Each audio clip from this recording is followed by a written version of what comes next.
ये है corresponding angles axiom. Axiom क्या होता है? एक्सियम होता है ऐसे स्टेटमेंट जो कि हमेशा हम ट्रू मानते हैं और इसको हमें प्रूव करने की ज़रूरत नहीं होती है। तो स्टेटमेंट क्या है? एक स्टेटमेंट ये है और एक स्टेटमेंट ये है। तो पहली स्टेटमेंट क्या है कि if a transversal intersect two parallel lines, यानी ऐसे मेरे पास दो पैरेलल लाइंस हैं, एक ये है और एक ये है। ये दो पैरेलल लाइंस है और ये एक ट्रांसवर्सल है, ठीक है। तो if a transversal intersect two parallel lines then pair of corresponding angles, तो pair of corresponding angles कौन से हैं? ये एंगल 1 और एंगल 2 इक्वल है, और ऐसे यहाँ पर एंगल 3 इक्वल है एंगल 4 के। तो यानी यहाँ पर हमें गिवन क्या है? इस सिचुएशन में हमें गिवन ये है कि अगर जो लाइन ये L है और ये M, अगर L पैरेलल है M के, देन रिजल्ट क्या होगा? रिजल्ट होगा कि angle 1 will be equal to angle 2 and angle 3 will be equal to angle 4। ये रिजल्ट होगा। ये स्टेटमेंट बोल रही है, ठीक है, करस्पॉन्डिंग एंगल स्टेटमेंट जो है एक्सियम। फिर इसका कन्वर्स क्या है? कन्वर्स ये है कि अगर ये है कि एंगल 1 और 2 इक्वल हैं और 3 और 4 इक्वल हैं, तो देन रिजल्ट क्या होगा? रिजल्ट ये होगा कि L और M आपस में पैरेलल है। मतलब अगर मुझे गिवन है कि ये एंगल 1 और 2 इक्वल है और 3 और 4 आपस में इक्वल है, ये मुझे गिवन है, तो उस सिचुएशन में लाइंस जो है मेरी आपस में पैरेलल कही जाएंगी। तो ये दोनों अलग अलग स्टेटमेंट है। ये स्टेटमेंट हो गई करस्पॉन्डिंग एंगल एक्सियम और ये उसका कन्वर्स हो गया, ठीक है, ये कन्वर्स है। अब बात करते हैं हम थ्योरम की। तो थ्योरम क्या है? थ्योरम ऐसे लिख कर के आएगा क्वेश्चन फॉर्मेट में कि if a transversal intersect two parallel lines then pair of alternate angles are equal। मतलब इस तरह से हो गई, ये दो पैरेलल लाइंस हैं, एक ये और एक ये, और ये एक ट्रांसवर्सल हो गई। तो हमें गिवन क्या है? गिवन है हमें कि L is parallel to M, L और ये M हो गई, और ये ट्रांसवर्सल मैंने बोल लिया P, and P is transversal. तो हमें क्या प्रूव करना? हमें प्रूव करना कि एंगल 1 इक्वल है एंगल 2 के। टू प्रूव है हमारे लिए, टू प्रूव एंगल 1 इक्वल है एंगल 2 के, और ये है कि एंगल 3 इक्वल है एंगल 4 के। तो एंड एंगल 3 इक्वल है एंगल 4 के। ये दो चीज़ें मुझे प्रूव करनी है। तो इसमें हमने ये नेमिंग कर लिया कि मान लिया कि ये एंगल 5 है और मान लिया ये एंगल 6 है। तो प्रूफ में हमने क्या बोला? हमने बोला कि एंगल 1 इक्वल है एंगल 6 के। Reason vertically opposite angle. Figure से देखो, ये एंगल और ये एंगल आपस में इक्वल है, वर्टिकली अपोजिट एंगल। और इसके अलावा एंगल 6 किसके इक्वल है? एंगल 2 के। रीज़न क्या है? करस्पॉन्डिंग एंगल्स, करस्पॉन्डिंग एंगल्स है। तो करस्पॉन्डिंग एंगल है तो ये दोनों एंगल इक्वल हो गए। तो अब 6 मेरे 1 के भी इक्वल है, 6 मेरा 2 के भी इक्वल है। तो ये मेरी अगर फर्स्ट इक्वेशन है और ये मेरी सेकंड इक्वेशन है, तो फ्रॉम 1 एंड 2 हम क्या बोलेंगे? फ्रॉम 1 एंड 2 हम कह सकते हैं कि एंगल 1 इक्वल है एंगल 2 के। बस एक रिज़ल्ट मेरा ये आ गया। दूसरा, ऐसे ही हम ये बोल सकते हैं कि एंगल 3 सिमिलरली हमने बोला कि एंगल 3 इक्वल है एंगल 5 के। Reason vertically opposite angle. और एंगल 5 इक्वल है एंगल 4 के। Reason corresponding angles. तो यहाँ से रिज़ल्ट क्या आया? रिज़ल्ट ये आया कि एंगल 3 और 4 आपस में इक्वल है। बस, तो यही मुझे प्रूव करना था कि 1 और 2 इक्वल है और 3 और 4 मेरे इक्वल है, ठीक है।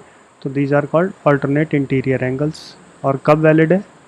यानी वैलिड होगा कि तभी होगा जब if L is parallel to M then ये रिजल्ट आएगा क्या, 1 is equal to 2 and 3 is equal to 4।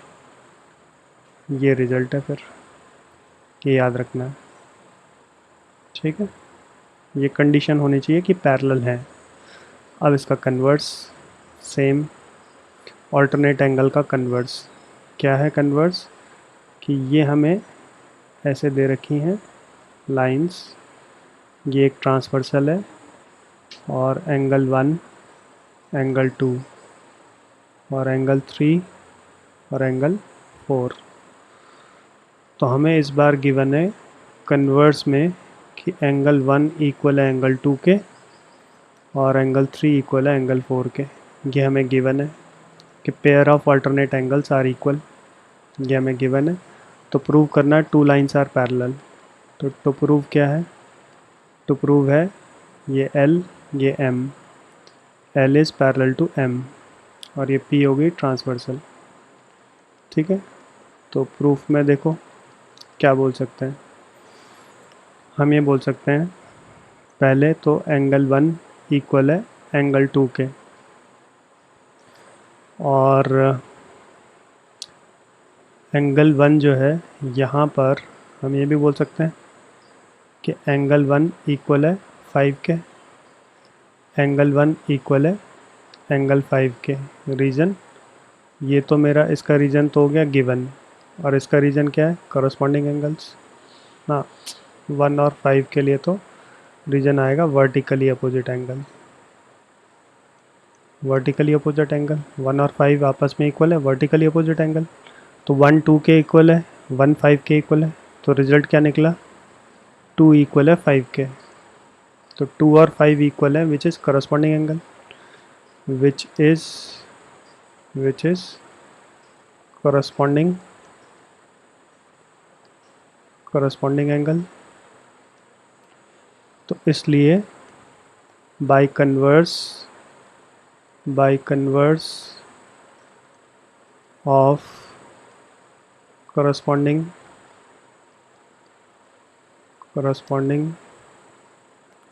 Angle axiom हम क्या बोल सकते हैं, हम बोल सकते हैं कि L is parallel to M, बस ख़त्म। तो सिंपली फिर से देखो हमें क्या गिवन है कि 1 और 2 आपस में इक्वल है, और 1 मैंने बोला 5 के इक्वल है, वर्टिकली अपोजिट एंगल, तो 5 और 2 इक्वल हो गए। तो 5 और 2 इक्वल है तो इसका मतलब करस्पॉन्डिंग एंगल अगर इक्वल है तो ये हमने अभी ऊपर एक्सियम पढ़ी थी कि लाइंस हमेशा पैरेलल हो जाती हैं। तो ये मेरा रिज़ल्ट आ गया, ठीक है। तो अब यहाँ से कंक्लूजन क्या है, कंक्लूजन ये है कि इफ़ 1 इज इक्वल टू 2 या फिर और 3 is equal to 4 then L हमेशा पैरेलल होगा M के। ये मेरा कंक्लूजन है, यानी ऑल्टरनेट एंगल्स अगर इक्वल हैं तो लाइंस मेरी पैरेलल होंगी, ठीक है। अब इस थ्योरम पे आ जाओ, क्या बोल रहा है ये, transversal intersect two parallel lines. Parallel तो हमें ऐसे दो पैरेलल लाइंस दे रखी हैं, ये दोनों लाइंस आपस में पैरेलल है और एक ये ट्रांसवर्सल हो गई, ये L है, ये M है। तो गिवन में हमने लिखा कि L is parallel to M और P is transversal, P is transversal, ठीक है। तो हमें प्रूव ये करना है each pair of consecutive interior angle. अब कंसेक्यूटिव इंटीरियर एंगल कौन से होते हैं, ये 1, ये एंगल 1 और ये एंगल 2, ये हैं इंटीरियर एंगल्स। और दूसरा कौन सा, दूसरा ये 3 और ये 4, इनका सम मुझे शो करना है कि सप्लीमेंट्री है। सप्लीमेंट्री का मतलब 180। तो टू प्रूव है मेरे लिए angle 1 plus angle 2 is 180 degree and angle 3 plus angle 4 is 180 degree. ये मुझे प्रूव करना है। तो प्रूफ के लिए सबसे पहले हम क्या बोल सकते हैं, हम ये बोल सकते हैं कि यहाँ पर एक एंगल ले लिया मैंने 5, तो angle 1 plus angle 5 is equal to 180 degree, reason linear pair. और एंगल जो 5 है वो किसके इक्वल है, एंगल 2 के इक्वल है, क्योंकि दोनों ये लाइंस एल और एम आपस में पैरेलल हैं, तो करस्पॉन्डिंग एंगल्स इक्वल होंगे। रीजन क्या हो गया, करस्पॉन्डिंग एंगल्स। तो अब यहाँ से मैं क्या बोल सकता हूँ, 1 की जगह पे नहीं, 5 की जगह पे मैं 2 पुट कर सकता हूँ। पुट दिस इन फर्स्ट यहाँ पर, तो ये क्या आ जाएगा, ये आ जाएगा angle 1 plus angle 2 is 180 degree. ये मेरा प्रूव हो गया, ठीक है। सिमिलरली दूसरी साइड भी हम कर सकते हैं ऐसे ही। क्या, सिमिलरली हमने बोला कि एंगल 3 प्लस यहाँ पर दे देते हैं angle 6, angle 6 is 180 degree, reason linear pair. और एंगल 6 जो है किसके इक्वल है, एंगल 4 के, reason corresponding angle, corresponding angles. तो यहाँ से 6 को मैं रिप्लेस कर देता हूँ 4 से, तो दिस इम्प्लाइज रिजल्ट क्या आया, 3 + 4 इज़ 180 डिग्री। बस ये भी मेरा प्रूव हो गया। तो अब कंक्लूजन क्या है, कंक्लूजन ये है कि if L is parallel to M, then pair of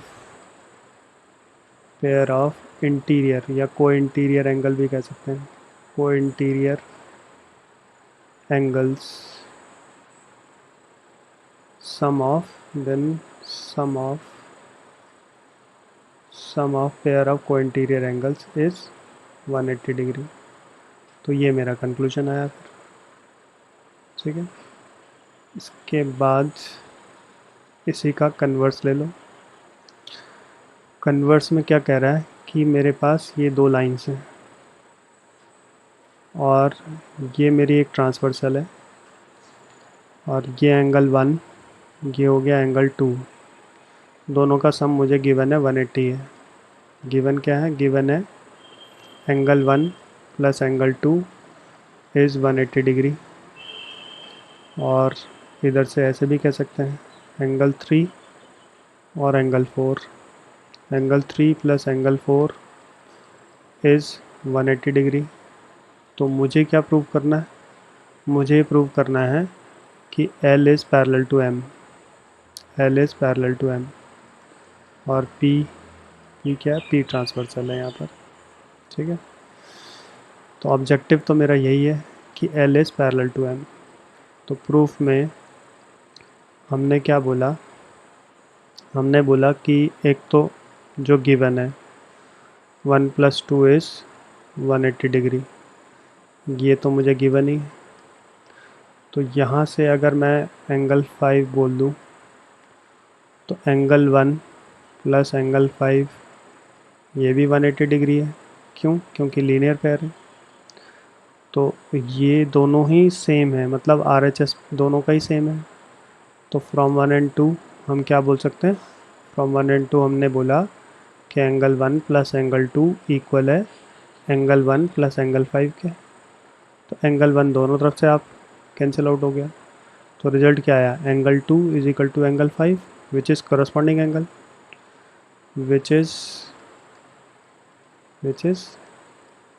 corresponding angle। तो by converse of corresponding angle axiom हम बोल सकते हैं L is parallel to M। बस यही मेरा प्रूव हो गया।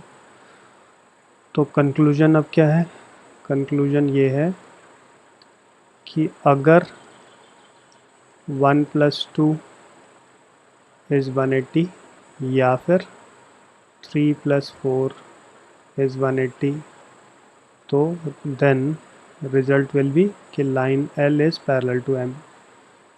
तो ये रिज़ल्ट होगा, ठीक है। तो ये याद कर लिया इनका थ्योरम भी अच्छे से प्रैक्टिस कर ली और कंक्लूजन भी अच्छे से याद कर लिया।